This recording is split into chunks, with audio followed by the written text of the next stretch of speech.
For the ancient Greeks, to know something meant to understand the concept in your mind. It was very academic in nature. Our culture can be very much the same way, wouldn't you agree? To know something.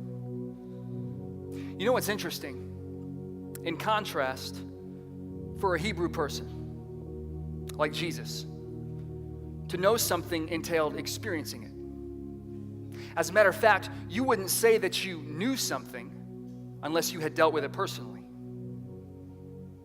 In other words, when Jesus, speaking as a Hebrew, talks of knowing God, he was actually talking about firsthand experiential knowledge.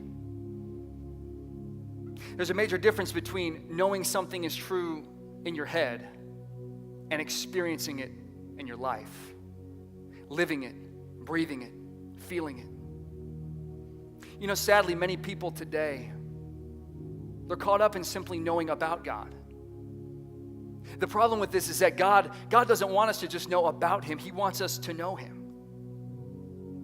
But it's only through experiencing God at work in our life that we can actually come to know him. And you know, I believe this could be one of the reasons why many people struggle to trust God when times get tough. They've read stories about God. They've probably watched movies about God.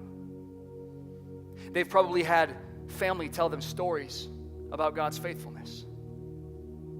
But all of this does is creates an academic understanding of God, much the same way that a student has an understanding of historical figures in whom they've never met.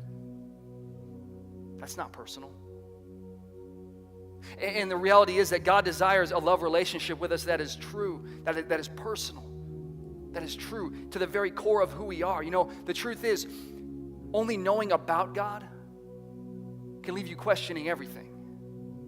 But truly knowing God can leave you questioning nothing.